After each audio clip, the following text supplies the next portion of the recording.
Hello guys, habari zenu tena. Sasa leo nimepitia kitu kimoja hapa, nimekiona nikaona nije ni share na nyinyi. Kwa kweli kama ilivyo kawaida yangu, leo nimekuja na mashine nyingine ambayo kwa kweli na kitu kimoja cha kipekee sana. Let's get through it. Well, this machine is called Dell. Ni mashine ambayo iko capable sana kwa ajili ya kufanya tasks kama za ofisini na vitu kama hivyo. Kama tunavyoweza kuona specs zake ni Core i5 na speed inaenda paka 2.5 GHz. Kwa wale wanaoelewa hii, kwa kweli it's more than capable. Tasks zozote zile kwa hapa kwa mbongo yote, yani unaweza kufanya kitu chochote kile. Ina run Windows 11 kama kila mmoja anavyoweza kuona. Ni Dell Latitude. Latitude ni laptop ambazo zinazotumika kwa general tasks kwa ofisini, mashuleni, sawa.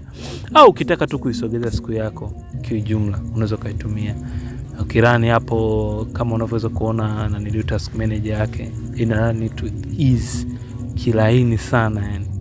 Na imekuwa iko up for a really long time without any problems, as you can probably observe. Kwa hiyo na ni touch screen, ni really the best build with metal body. So that means kwamba hata kwa upande wa kama mwenyewe unavyoweza kuona, ni mashine ambayo iko safi sana na ina run vitu tofauti, metal body, clean, 8 RAM, 500 GB storage. Bro, utahifadhi vitu gani uijaze? Ni cheki kwa ajili ya maelezo zaidi, lakini inaenda kwa $209 tu. Ndio, kwa US dollar $209 tu. Ni wewe, ushindo wewe tu.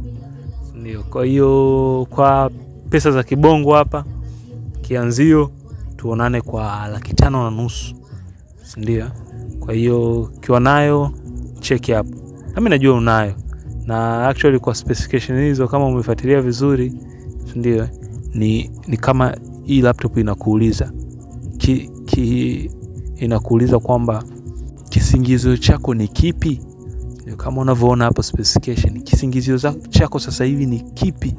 Yani una sababu gani nyingine ya kuikosa hii mashine? Hii hapa imekamilika.